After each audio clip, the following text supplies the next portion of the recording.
Hello friends, YouTube channel में आप सभी का स्वागत है। पिछले वीडियो में हमने इंक्रीमेंट मॉडल के बारे में पढ़ा।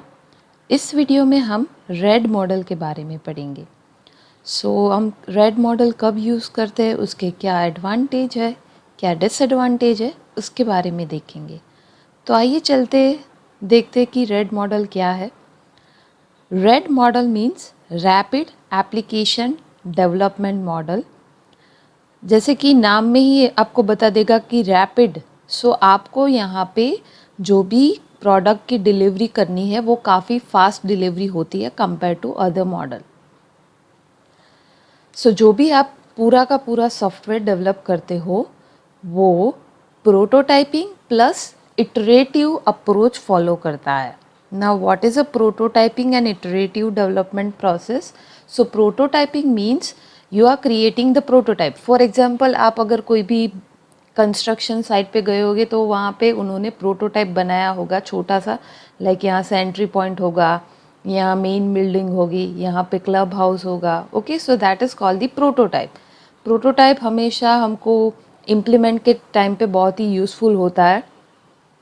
ये अप्रोच है वो प्रोटोटाइपिंग प्लस इटरेटिव अप्रोच है। Iterative means we are using iteration here, like repeating process is there, like in for loop iterations are there, I is equals to 0, I is equals to 1. Same here, iterations are there, like in one iteration we are providing some of the functionality, in another iteration we are going ahead with the advanced functionality. Okay, so red model is based on the prototyping plus iterative development with minimal planning involved.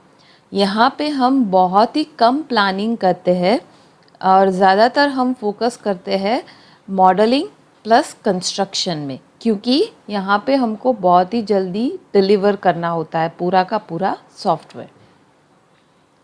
The function modules are develop in parallel as prototype. यहाँ पे हम क्या करते हैं कि जो भी बनाते हैं वो पैरेलल एक्टिविटी में करते हैं, ताकि क्या होगा कि जो भी पूरा का पूरा सॉफ्टवेयर है वो हम जल्दी से डिलीवर कर पाए और बहुत कम टाइम में हम बिल्ड कर पाए। और लास्ट में हम इंटीग्रेट कर देंगे। पहले हम डिवाइड करेंगे पूरा का पूरा सॉफ्टवेयर में, छोटे छोटे पार्ट्स में डिवाइड करेंगे और all the modules can be work together parallelly, जहाँ पे पैरेलल एक्टिविटी परफॉर्म होगी और लास्ट में हम इंटीग्रेट कर देंगे। ओके, अब ऐसा हम क्यों करते हैं? क्योंकि हम फास्टर प्रोडक्ट डिलीवरी करना चाहते हैं, इसलिए करते हैं। हम रेड मॉडल तभी यूज़ कर सकते हैं जब हमारी रिक्वायरमेंट हमको पहले से ही पता हो। Your requirement must be well understood as well as your project scope is constrained. आपको पहले से ही पता है कि आपका प्रोजेक्ट का स्कोप कितना है और रिक्वायरमेंट कैसी है।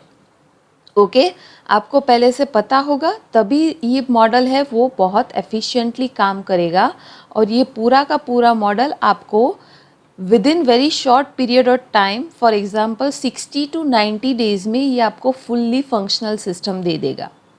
तो आपको पहले से ही रिक्वायरमेंट और प्रोजेक्ट्स को पता होगा अच्छे से, then it is very efficient model and 60 to 90 days में जनरली ये पूरा का पूरा सॉफ्टवेयर है आपको डिलीवर कर देगा। ये है आपका सॉफ्टवेयर रेड मॉडल का ओवरऑल फ्लो, जहाँ पे पहला फेज़ होता है जहाँ पे हम कम्युनिकेट करते हैं कस्टमर के साथ। प्लानिंग में हम थोड़ा बहुत प्लानिंग करते हैं, लाइक पूरा प्रोजेक्ट का प्लानिंग नहीं करते हैं, बट जितना मॉड्यूल पे हम वर्क करना चाहते हैं उसका प्लानिंग करते हैं। उसके बाद आता है मॉडलिंग और कंस्ट्रक्शन। जैसे कि आप देख रहे हो यहाँ पे 3 टीम है वो पैरेलली वर्क कर रही है, ताकि हम पूरा का पूरा सॉफ्टवेयर है वो काफ़ी कम टाइम में बिल्ड कर पाए। टीम 1 है वो भी कुछ मॉडल कर रही है, वो भी कुछ कंस्ट्रक्ट कर रही है। टीम 2 है वो भी कुछ मॉडलिंग और कंस्ट्रक्शन कर रही है। टीम 3 है वो भी कुछ मॉडलिंग और कंस्ट्रक्शन कर रही है।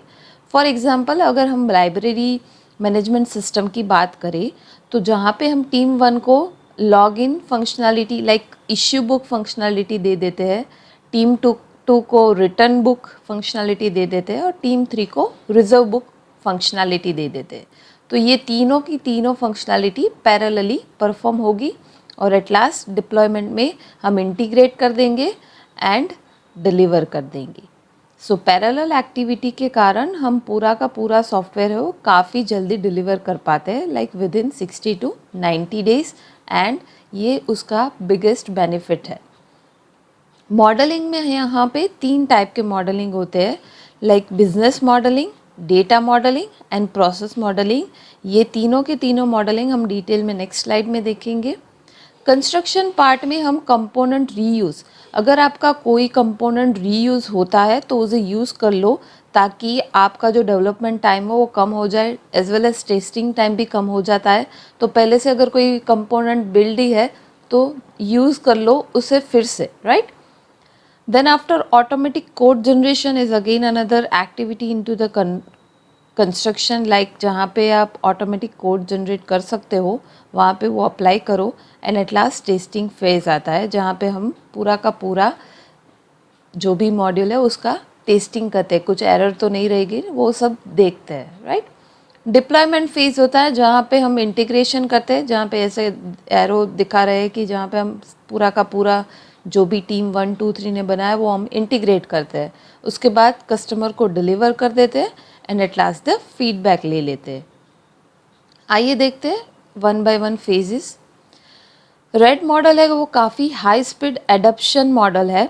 जो भी हमारा लीनियर सिक्वेंशियल मॉडल था उसको हम वाटरफॉल भी मॉडल कहते हैं। उसका वीडियो मैंने प्रीवियसली बना ही दिया है, आप उसको रेफ़र कर सकते हो कि लीनियर सिक्वेंशियल मॉडल क्या है। उसको हम वाटरफॉल मॉडल भी कहते हैं। सो ये रेड मॉडल है वो लीनियर सिक्वेंशियल मॉडल का हाई स्पीड एडप्शन मॉडल है। लीनियर सिक्वेंशियल मॉडल में अगर 6 महीने या 1 साल लगता है पूरा का पूरा सॉफ्टवेयर कंप्लीट करने में, तो रेड मॉडल है वो विद इन 2 और 3 मंथ पूरा का पूरा सॉफ्टवेयर कंप्लीट कर देता है। इसलिए इसको बोलते हैं high speed adaption of the linear sequential model. और यहाँ पे क्या होता है, हम कंपोनेंट बेस्ड कंस्ट्रक्शन यूज़ करते हैं। ना what is the component based construction, तो हम क्या करते हैं कि पूरी की पूरी जो भी सिस्टम है उसको हम डिफरेंट कंपोनेंट में डिवाइड कर देते हैं, जो भी हम मॉड्यूल भी बोलते हैं कभी कभी।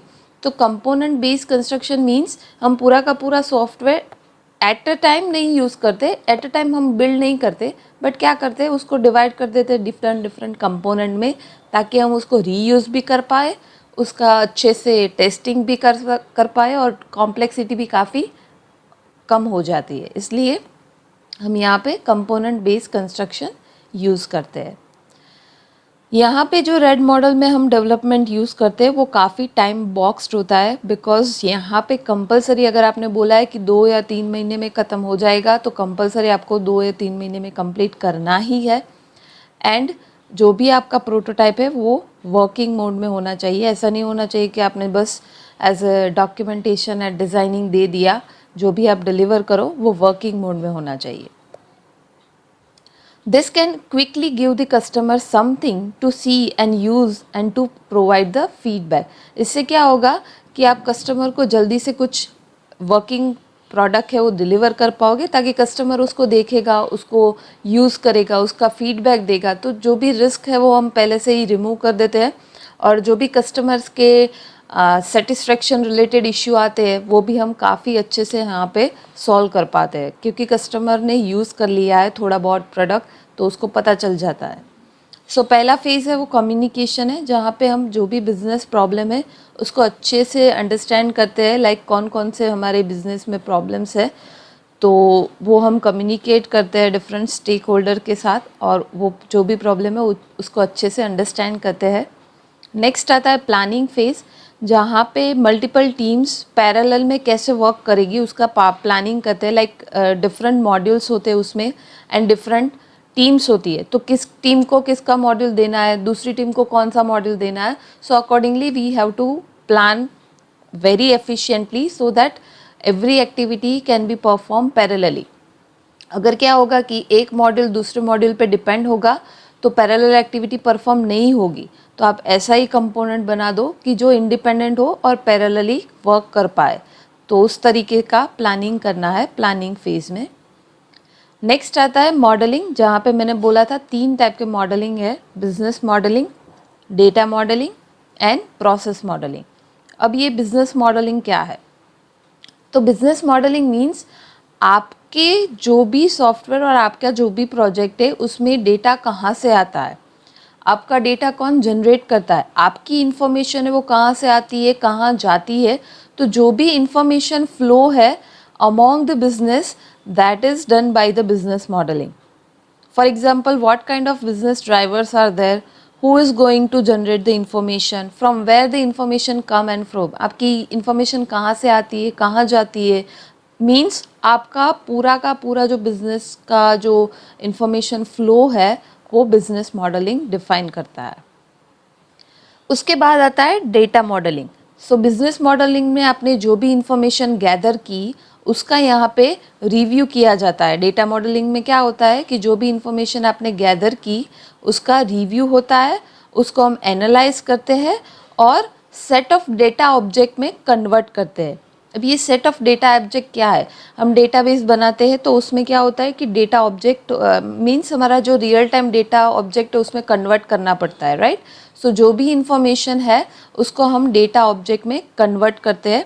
अगर एग्जांपल लो तो डेटाबेस का टेबल्स बनाना, कौन कौन सा एट्रीब्यूट होना, वो टाइप की इंफॉर्मेशन यहाँ पे हम देते हैं. उसके बाद आता है प्रोसेस मॉडलिंग. तो जो भी आपने डेटा ऑब्जेक्ट है वो डेटा मॉडलिंग पार्ट में डिफाइन किया उसको हम कन्वर्ट करते हैं एक्चुअल इंफॉर्मेशन फ्लो में. मतलब हमारी एक्चुअल प्रोसेस क्या होगी, क्योंकि एट द एंड हमको कुछ एक्टिविटी परफॉर्म करनी पड़ेगी, कुछ प्रोसेस अप्लाई करनी पड़ेगी, तभी हम जो भी ऑब्जेक्टिव होगा ओवरऑल वो हम फुलफिल कर पाएंगे, राइट? सो यहाँ पे बिजनेस मॉडलिंग में हम इंफॉर्मेशन कहाँ से आई, कहाँ से कहाँ तक जाती है, वो सब के बारे में देखते हैं. डेटा मॉडलिंग में हम डेटा ऑब्जेक्ट क्रिएट करते हैं और प्रोसेस मॉडलिंग में हम उसका इंफॉर्मेशन फ्लो क्या है, मतलब प्रोसेस कौन सी आपको फॉलो करनी है ताकि आप जो भी बिजनेस ऑब्जेक्टिव है वो अचीव कर पाओ. नेक्स्ट फेज है कंस्ट्रक्शन, जहाँ पे हम कंस्ट्रक्ट करते हैं पूरा का पूरा जो भी आपने डिफाइन किया है वो. And it highlighting the use of pre existing software component. इसका क्या मतलब है कि आपने थोड़ा बहुत बना दिया तो आप कस्टमर को दे दोगे, तो जो भी कंपोनेंट है वो आप डिलीवर करोगे कस्टमर को. तो कस्टमर को एज अ होल नहीं बट थोड़ा बहुत आइडिया हो जाएगा कि मेरा सॉफ्टवेयर अच्छे से वर्क करेगा कि नहीं करेगा. तो इस तरीके से आप फास्टर डिलीवरी कर पाओगे. डिप्लॉयमेंट में हम एक्चुअली डिप्लॉय करते हैं, कस्टमर को डिलीवर करते हैं और अगर कस्टमर की कोई रिक्वायरमेंट हो तो चेंज भी करते हैं और सब्सिक्वेंट इटरेशन होते हैं इसमें. पहले हम क्या करते हैं कि कोर फंक्शनलिटी दे देते हैं, फिर एडवांस फंक्शनलिटी दे देते हैं. उस तरीके से इटरेशन यहाँ पे चलता है. अब जाते हैं रेड मॉडल कब यूज़ करना है. सो रेड मॉडल आपको तभी यूज़ करना है जब आपको जो भी सिस्टम दी गई है वो अच्छे से मॉड्यूल वाइज आप अच्छे से डिवाइड कर पाओ. काफ़ी ऐसी सिस्टम होती है जहाँ पे आप उसको डिवाइड नहीं कर पाते, तो again it become problem for you. So there is need to create a system that can be modularize. आप उसको अच्छे से मॉड्यूल में डिवाइड कर पाओ and in 2 to 3 month of time. आपके पास टाइम स्पान बहुत कम है. लाइक अगर कोई भी सिस्टम है उसको आप 2 to 3 मंथ में कंप्लीट कर पाओ और उसको अच्छे से डिवाइड कर पाओ मॉड्यूल्स में, तभी आपको ये रेड मॉडल अप्लाई करना है. अब क्या होता है कि आपको 2 to 3 मंथ में डिलीवर करना है तो काफ़ी हाईली रिसोर्सेज चाहिए, हाईली डिज़ाइनर चाहिए, बजट भी हाई होगा. तो जब भी आपके पास ये सारी चीज़ें होगी तभी आप रेड मॉडल यूज़ कर पाओगे. लाइक जो भी high availability of designer and budgets is required. Modelling भी अच्छे से करना होगा तो आप automated code generating tools use कर सकते हो ताकि आपका टाइम बच जाए. बट टाइम बच जाएगा तो अगेन जो भी आप automatic code generating tool use करते हो तो उसका भी कुछ कॉस्ट होगा, तो वो भी ऐड होगा. तो जब आपके पास हाई बजट हो तभी आप यूज़ करो, क्योंकि आप 2 to 3 मंथ में चाहते हो तो डेफिनेटली जो भी कंपनी होगी वो आपके पास से ज़्यादा पैसा ही लेगी, क्योंकि इसमें काफ़ी हाई रिसोर्सेज चाहिए. लाइक काफ़ी सारी टीम और डिज़ाइनर और एक्सपर्ट चाहिए ताकि हम 2 to 3 मंथ में कंप्लीट कर पाए. Resources with high business knowledge are require. मैंने बोला ऐसा कि एक्सपर्ट जिसको बहुत ज़्यादा नॉलेज हो इस पर्टिकुलर डोमेन का वो चाहिए, तभी आप उसको अच्छे से कंप्लीट कर पाओ. ओके, सो इस वीडियो में हमने देखा कौन कौन से फेजेस है रेड मॉडल में, हम कब यूज़ करते हैं. नेक्स्ट वीडियो में हम रेड मॉडल के कौन कौन से एडवांटेज है एंड डिसएडवांटेज है उसके बारे में देखेंगे. तो इस वीडियो में इतना ही रखते हैं। Like it, share it, subscribe it, नीचे बेल बटन पे क्लिक करें ताकि आपकी हमारी जो भी लेटेस्ट अपडेट है वो आप तक आती रहे। Thank you all, bye bye.